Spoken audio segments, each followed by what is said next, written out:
오늘 이제 요한일서 2장 말씀을 통해서 우리 믿음의 다른 이름 사랑이라는 제목으로 말씀을 나누도록 하겠습니다. 우리 이 요한일서의 저자 사도 요한은 이 요한일서를 기록하면서 그 기록한 목적을 오늘 2장에서는 이렇게 소개하고 있습니다. 2장 1절을 보면은 너희로 하여금 죄를 범하지 않게 하기 위해서, 그러니까 죄를 범하지 않게 하기 위해서 내가 이것을 쓴다, 이렇게 이야기를 한 것입니다. 그러니까 이 요한일서를 읽는 그 당시의 신앙 공동체와 오늘날 이 말씀을 받는 우리 모두에게 오늘 사도 요한이 이 요한일서를 통해서 우리에게 목적하고 의도한 것은 바로 죄를 다시 범하지 않게 하기 위해서 내가 이 글을 쓴다라는 것입니다. 그래서 우리는 죄를 범하지 않는다 하면 당장 무엇이 생각이 납니까? 죄를 범하지 않는다. 그러면은 당장 우리는 율법을 어기지 말아야 되고, 거짓말을 하지 말아야 되고, 도둑질을 하지 말아야 되고, 살인하지 말아야 되고, 뭐 이런 그 대부분이 윤리적이고 도덕적인 것으로 우리는 죄를 짓지 말아야지. 그래서 이 말씀 자체가 이미 우리를 주눅이 들게 만들고 우리를 옥죄는 것 같은 그런 느낌도 가질 수 있습니다. 그러나 여기서 죄는 그런 윤리적이고 도덕적인 부분을 말하는 것이 아닙니다.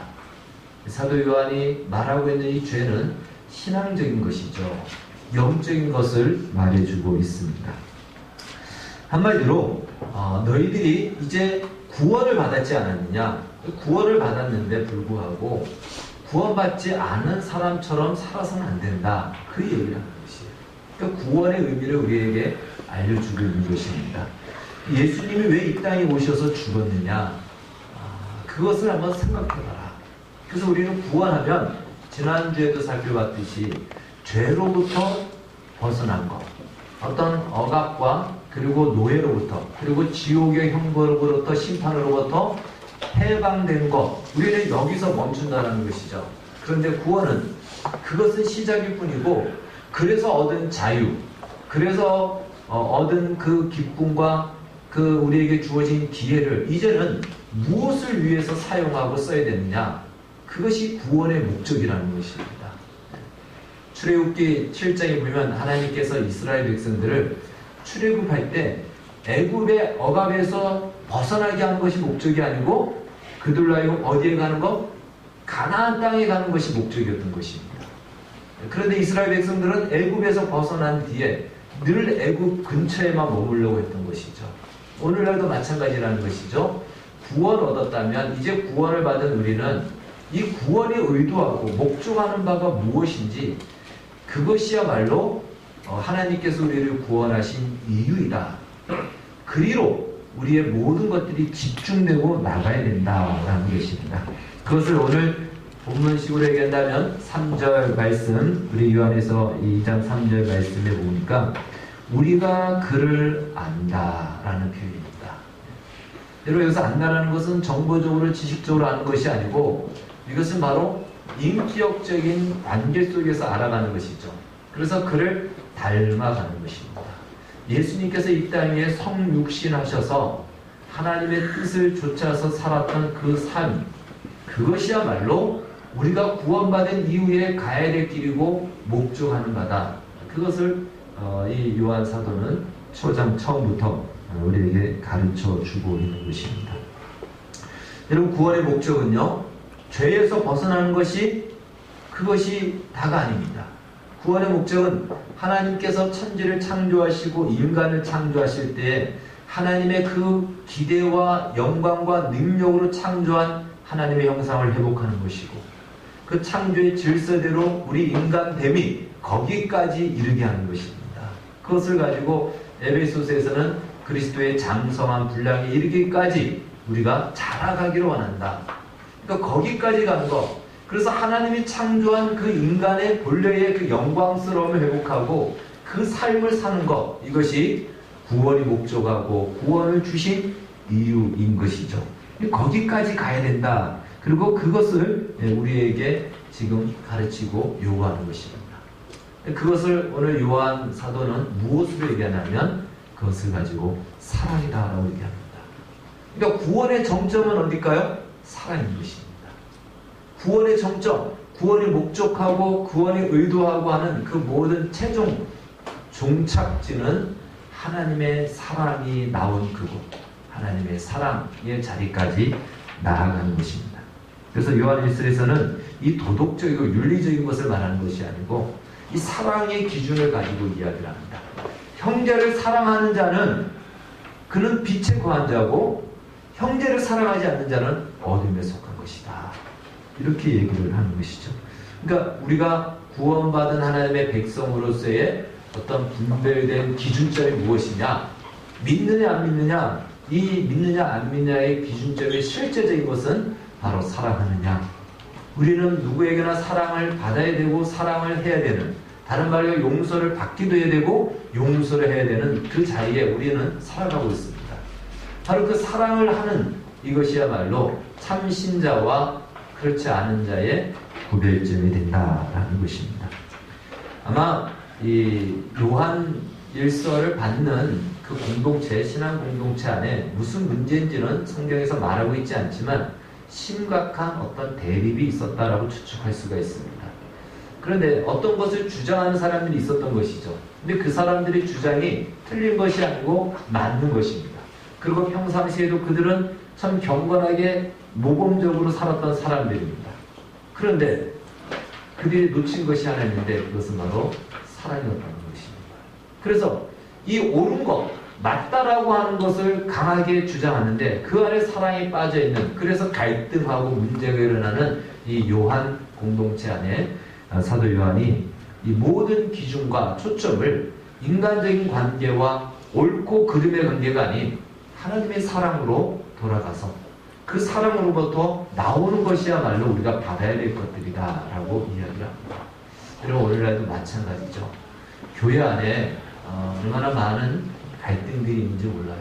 그리고 더 심하게는 법정 고소로 인해서 막 나눠지고 대립하고 난리를 합니다. 어떻게 이 문제를 해결해야 될까? 바로 그런 문제가 이 요한 공동체에 있었다는 것이죠. 그 답은 사랑입니다. 근데 사랑으로 하려고 하지 않다 보니까 법으로 하는 겁니다. 다시 우리가 이 성숙한 자리, 이 사랑의 자리까지 나아가는 것이 우리가 지향하고 또한 추구해야 될 그 자리인 것이다 볼 수 있습니다. 2장 우리가 읽은 말씀 이후에 보면은 사도 요한은 어느 정도로 이것을 중요시 여기냐면 이렇게 이야기를 합니다. 아이들아, 지금은 마지막 때라. 적 그리스도가 오리라는 말을 너희가 들은 것 같이 지금도 많은 적 그리스도가 일어났으니 그러므로 우리가 마지막 때인 줄 아노라.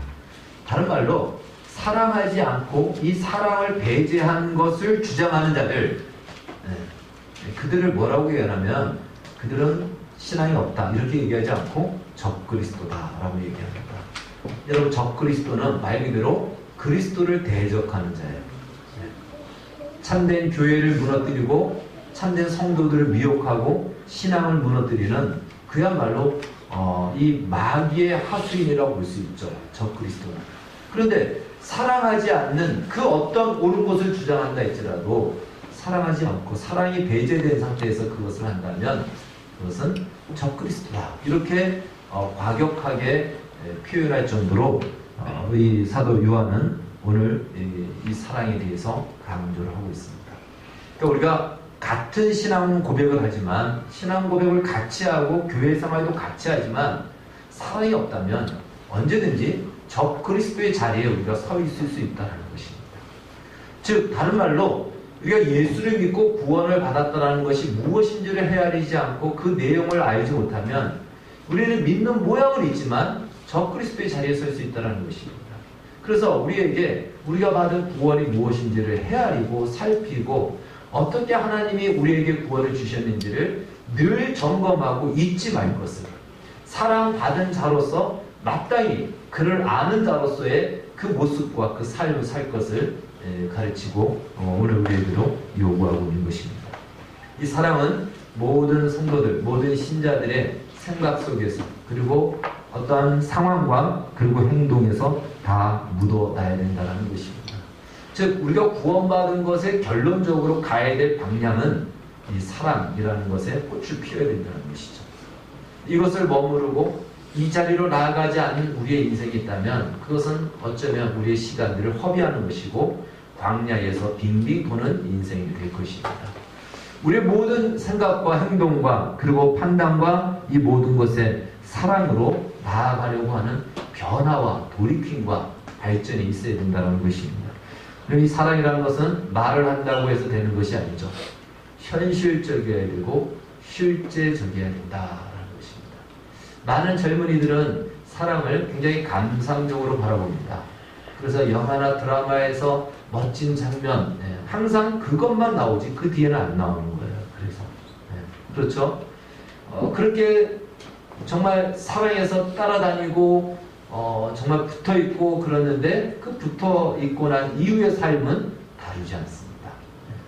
사랑이란 무엇인가? 어떤 목사님이 얘기합니다. 한 30년 산 부부가 3m 떨어져서 다니지 않으면 그건 이상한 부부다.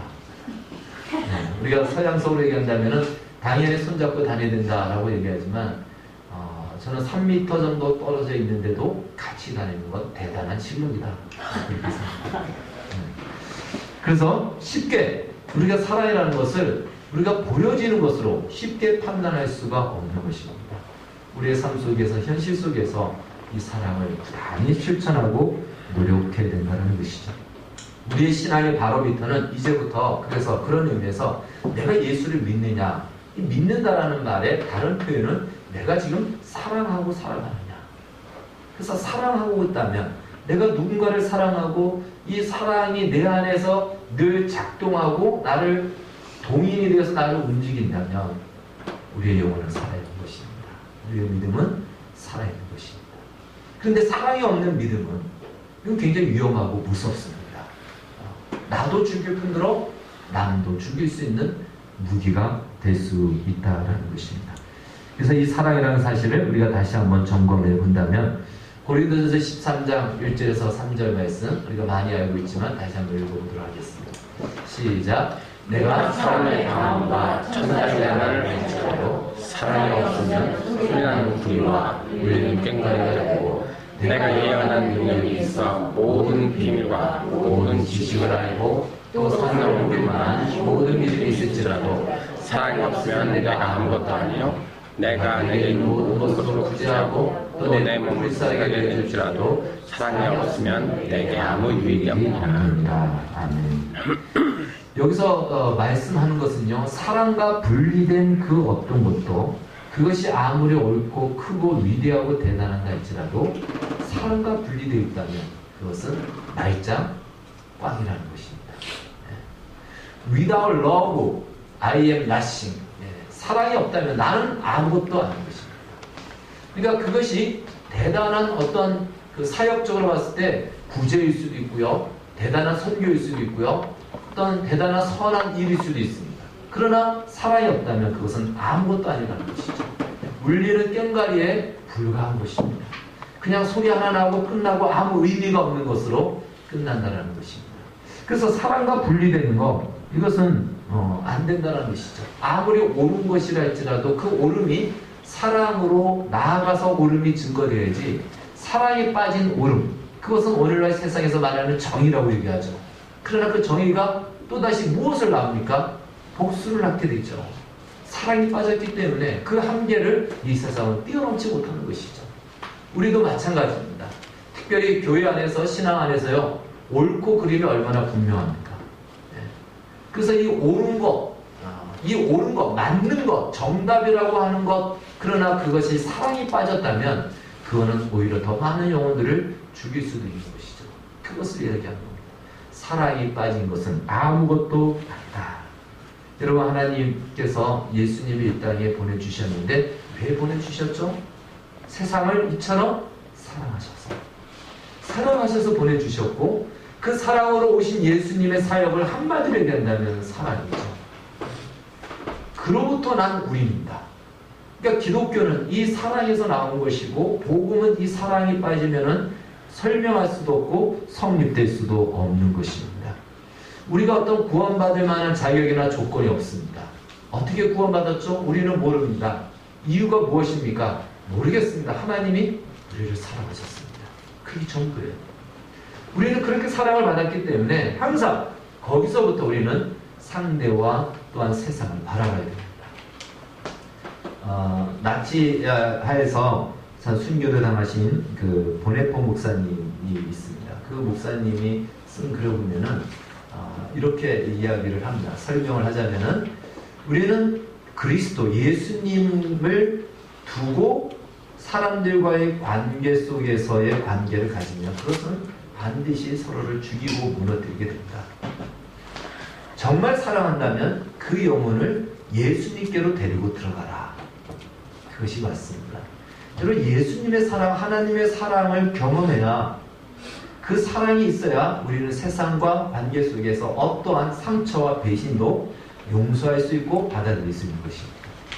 그러니까 진짜 사랑한다면 나와의 관계를 좋게 맺는 것이 아니고 그가 예수 안에 들어가도록, 그래서 하나님의 사랑을 경험해야 비로소 그 안에서 우리는 영원한 관계 속에 나아갈 수 있다라고 얘기합니다. 하나님의 사랑은 그로부터 시작되었기 때문에 그 사랑 외에는 우리는 다른 모든 것으로 그것을 대체할 수가 없다라는 것입니다. 이어지는 고린도전서 13장 4절 7절은 그 사랑을 구체적으로 설명합니다. 같이 한번 읽겠습니다. 시작. 사랑은 오래 참고, 사랑은 온유하며 시기하지 아니하며, 사랑은 자랑하지 아니하며, 교만하지 아니하며, 오래 행하지 아니하며, 자기의 유익을 구하지 아니하며, 성내지 아니하며, 악한 것을 생각하지 아니하며, 불의를 기뻐하지 아니하며, 진리와 함께 기뻐하고, 모든 것을 참으며, 모든 것을 믿으며, 모든 것을 바라며, 모든 것을 견디느니라. 아멘. 이 사랑을 구체적으로 설명하는데, 여기 나오는 말씀을 요약한다면요, 사랑은 자기를 드러내고 자기를 증명하기 위해서 행하는 어떤 행동이 아니고, 사랑은 전적으로 상대방을 위한 것이다 라는 것을 말씀하고 있습니다. 우리는 사실 사랑한다는 이유 때문에요, 상대방을 오히려 소유하고 조정하고 내 마음대로, 내 마음에 들도록 상대방이 움직여 달라고 이야기합니다. 내가 너를 그렇게 사랑하는데, 그렇죠. 내가 너를 그렇게 사랑하는데 너는 왜 어떻게 그럴 수 있냐, 그렇죠. 가끔씩 우리 교회는 그러지 않는데, 큰 교회, 큰 규모 있는 교회는 성도들이 목사님한테 가서 나는 목사님 팬이에요, 이런 설교를 해주십시오. 난 목사님을 너무너무 사랑해요. 그러니까 이런 설교를 해주십시오. 사랑하기 때문에 요구한다는 거예요. 그건 사랑이 아니라는 것입니다. 사랑은 자기의 만족을 채우기 위한 것이 아니에요. 사랑을 더 베풀면서 내 만족을 채우기 위해서 상대가 내 마음대로 움직여주기를 원한다면 그건 사랑이 아니라는 것입니다. 사랑은 철저히 나 중심이다, 상대방 중심이다. 제가 이제 저희 집사람한테 항상 듣는 말이 있습니다. 제가 좀 이렇게 말이 좀 느려요. 늦죠? 네. 그래서 이렇게 부르면은 한참 있다 대답을 해요. 그러면 이제 부른 사람은 아주 미치겠죠. 그래서 저는 아무 의미 없이 그냥 그때 대답하는 겁니다. 무슨 상대를 생각한 것도 아니고. 그러면 항상 얘기하는 거예요. 이야기할 때 상대를 생각하고 대답을 해달라. 상대를 생각하고 이야기하라. 참 맞는 말인데 제가 좀 습관이 되다 보니까 잘 안 고쳐집니다. 상대는 불러서 기다리는데 아주 속을 태우고 이제는 끝나려고 하는데 그때 대답하니까 아주 너무 힘들죠. 그러니까 상대를 생각하고 대화를 이어가야 되는데 나 중심으로 대답을 하면은 1시간 있다 혹은 안종일 지나고 나서 대답해도 되겠죠. 그래서는 안 된다는 거죠. 그래서 사랑은 상대방 중심으로 지켜지고 이루어지는 것, 나를 만족하게 하기 위한 것이 아니라는 것입니다. 많은 젊은이들의 사랑이 사랑하기 때문에 상대를 소유하려고 하잖아요. 그리고 내 마음대로 하려고 하거든요. 근데 그것은 참 사랑이 아니다라는 것입니다. 성경에서 가르쳐주는 사랑, 예수님께서 우리에게 보여주신 사랑인 것입니다. 이 요한의 공동체 안에 그런 심한 대립이 있었던 것이죠. 그래서 옳다라는 것으로, 그리고 진짜 사랑하기 때문에 이렇게 해야 된다는 것으로 강요하고 강제할 때 하나님의 사랑을 가르쳐주는 겁니다. 하나님의 사랑이 어떠한지, 우리에게 어떻게 나타났는지, 이 사랑은 어떻게 펼쳐졌는지를 가르쳐주므로 이 요한의 공동체 안에 있던 대립들을 그 안에서 풀어가는 것을 보고 있습니다. 예수 그리스도 안에서만이 이 사랑이 가능하다는 사실을 우리는 알고 있습니다. 즉 예수를 믿는 믿음 속에서만이 참된 그 믿음 안에서만이 그 사랑이 성립될 수 있다는 거죠. 왜 그러면 어떻게 원수를 사랑할 수 있을까요? 원수였던 우리를 하나님이 사랑하셨기 때문에 우리도 원수를 사랑할 수 있는 것이에요. 그러니까 하나님이 우리를 사랑하신 것 이상으로 우리는 갈 수가 없는 것입니다. 그리고 항상 우리의 사랑의 사이즈는 하나님이 우리를 사랑하신 것이 우리의 사이즈입니다. 우리는 우리의 한계 때문에 나는 이것밖에는 못하겠어. 이 사랑 이 정도밖에는 나는 못하겠어. 그 한계는 인정하지만 그러나 거기서 그것이 전부고 그것이 거기서 멈춰버리고 그 이상으로는 할 수 없다라고 할 때 그것은요 우리의 사이즈가 아니라는 것이에요. 하나님께서 우리를 구원하셔서 목적하는 바가 하나님의 그 영광의 자리까지 그 사이즈까지 우리를 부르시는 것입니다. 그래서 항상 하나님이 우리를 사랑하는 것이 근거가 되어서 기반이 되어서 사랑할 수 있는 것이지 그 사랑의 근거와 기반 없이 사랑할 수 있는 사람은 없고 한계에 부딪힐 수밖에 없는 것입니다. 그럼 우리는 이제 또 쉽게 이렇게 생각할 수 있죠. 그러면 사랑하면 뭐든지 언제든지 누구든지 뭐라고 나한테 하든지 해해 하고 웃어야 되느냐? 여러분 그럴 수는 또 없습니다. 우리는 아직까지 우리가 첫 시간에 얘기했죠. 우리는 아직은 완성의 자리에 와 있지 않습니다. 우리는 믿음의 자리에 있는 것이지 완성의 자리에 와 있지 않습니다. 그렇기 때문에 이 빙점에서 제가 말씀드렸듯이 삐뚤삐뚤 할 수 있습니다. 넘어질 수 있고 또한 우리가 실수할 수도 있고 그리고 웃지 못할 때도 있고 화를 내지 않고 그 화를 삼키는 것 그러나 얼굴로 다 비춰질 수도 있습니다. 그래도 괜찮습니다. 근데 많은 사람들이 우리는 사랑하면은 이 완성된 사랑만 생각하니까 그러지 못한 내 모습 때문에 너무 자책하고 스스로 죄책하며 그리고 정죄하고 그렇게 되는데 그렇지 않다는 것이죠. 우리는 완성을 향해서 가는 믿음 속에 있습니다. 얼마든지 화를 낼 수도 있고 실수할 수도 있습니다. 문제는 그 이상의 방향 없이 그것으로 그냥 나 중심으로 그것이 전부고 이 세상의 원리를 따라서 왜 내가 그렇게 살아야 돼? 라는 것으로 이렇게 제한하지 않으면 된다는 것입니다. 하나님이 우리를 부르신 그 자리가 창조의 영광의 자리입니다. 그 넓고 크고 측량할 수 없는 그 영광스럽고 명예스러운 자리까지 우리를 부르셨습니다. 그런데 지금 내 모습에는 그 모습이 나오지 않지만 내가 가야 될 자리가 거기까지다 라고 가는 것이죠. 그래서 예수 그리스도를 통해서 누구나 우리가 구원을 받았듯이 하나님의 사랑은 누구에게든지 베풀어질 수 있다는 이 믿음을 갖고 우리는 참고 기다릴 수 있는 것입니다. 사랑은 언제나 오래 참는다는 말. 그것은 단순히 나의 인격으로 찾는 것이 아니고 나도 실수한 나도 수십 년의 시간을 거쳐서 여기까지 와서 보게 하셨듯이 하나님도 저 사람을 언젠가는 돌이키고 언젠가는 변화시킬 것이라는 하나님에 대한 믿음이 있기 때문에 사랑할 수 있는 것이죠. 그래서 참을 수 있는 것이고 기다릴 수가 있는 것입니다. 다시 한번 말씀드리면 우리가 진심을 이야기할 때 그리고 사랑을 이야기할 때 우리는 그것으로 모든 것을 다 무마하고 내 진심이 그것이 아니었어 라는 것으로 자기 책임을 다 했다라고 우리는 변명하고 싶을 때가 참 많이 있습니다. 그러나 그렇지 않다라는 것이 진심도 있고 오름도 있고 맞는 것도 있지만 그 끝은 그리고 그것은 어디로 항상 향해야 되냐면 사랑으로 향하여 있어야 된다는 것입니다. 상대를 위하여 그것이 초점이 맞춰져야 된다는 것입니다. 그런 의미에서 우리가 교회 안에서 어떤 명분 때문에 갈라지고 시험에 드는 사람들이 있는데 그것을 우리가 공동체 안에서 그것을 뛰어넘을 수 있는 그 수준, 그것이 어쩌면 신앙의 실력이다라고 볼 수 있겠고요. 그 첫 번째 실천 사항으로서는 바로 우리 성도들을 서로 바라보면서 웃어주는 것입니다. 좋은 표정을 지어줄 수 있는 거, 이거 쉽지 않습니다. 여러분 화가 나고 받아들이기 어려우면 그것은 속일 수가 없어요. 그래서 그 훈련, 좋은 표정을 짓고 웃어줄 수 있는 것, 이것으로도 우리는 큰 힘과 사랑을 느낄 수 있을 것입니다. 우리 옆에 있는 분들 한번 웃어주겠습니다. 네. 한번 웃어주십시오.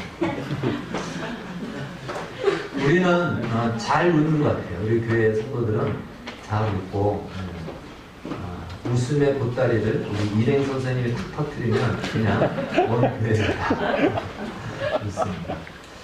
그래서 위로하고 웃어주고 이것이 우리의 작은 실천이 되어서 우리 교회 안에 사랑의 공동체로 세워질 것입니다. 우리가 예수님을 믿는다라고 할 때 그 믿음은 하나님이 우리를 사랑하셨다.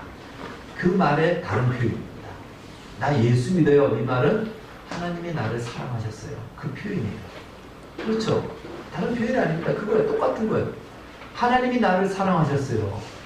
그러니까 우리가 하나님이 나를 사랑하셨다라는 그 사랑받은 자로서 세상 가운데 드러나고 하나님의 사랑받은 자로서 이 세상에 하나님께서는 우리를 보내신 것입니다. 사랑을 받았는데 사랑받지 않은 자처럼 살지 말라는 것입니다. 가지고 있으면, 많이 가지고 있으면 뭐라도 사야 된다고요? 짜장면을 사야 되지. 내 것만 되면 안 되잖아요. 내가 부자라면 짜장면이라도 한번 한 턱을 내야지 내 것만 내서는 안 된다는 겁니다. 하나님의 사랑을 입은 자로서 내가 예수를 믿는다라는 것은 하나님의 사랑, 그 아들을 내어주시기까지 한 그 사랑을 입었다라는 표현이라면 우리가 이 세상에 나가서 나에게 조금 불편하게 해도 발을 밟고 그냥 지나가도 한데 손이 올라가도 참을 줄 알고 받아들일 줄 아는 여유와 넉넉함과 그 품이 우리 안에 있다라는 사실을 세상 속에 보일 때 우리 안에는 하나님의 사랑이 세상 가운데 증거될 것입니다. 우리 교회 안에서 이것을 먼저 믿음 안에서 이 실천을 하셔서 이 믿음을 갖고 우리 가정과 우리가 만나는 자들 속에 하나님의 사랑이 흘러가기를 주의 이름으로 축원합니다. 기도하겠습니다. 하나님, 우리가 예수를 믿는 이것이 얼마나 놀라운 은혜입니까? 내가 예수를 믿은 것이 아니고 하나님이 나를 사랑하셨습니다. 부인할 수 없는 이 분명한 사실 앞에 사랑받은 자로서 이 세상을 향하여 바라보고 말하고 행동하며 살아가게 해 주시옵소서. 세상은 조금도 손해보지 않으려고 합니다. 우리도 그러한 세상의 이 흐름 속에서 손해보는 것을 감당하지 못하는 그 모습이 유혹이 있지만 내가 어떠한 사랑을 받는지 알게 하여 주셔서 이 사랑을 갖고 세상을 향하여 넉넉한 하나님의 품을 보일 수 있는 주의 백성들 다 되게 하여 주시옵소서. 그래서 하나님이 회복하시고 창조한 진정한 인간됨의 영광이 무엇인지 그러한 우리를 통해서 세상이 보게 하여 주시옵소서. 예수님의 이름으로 기도하옵나이다.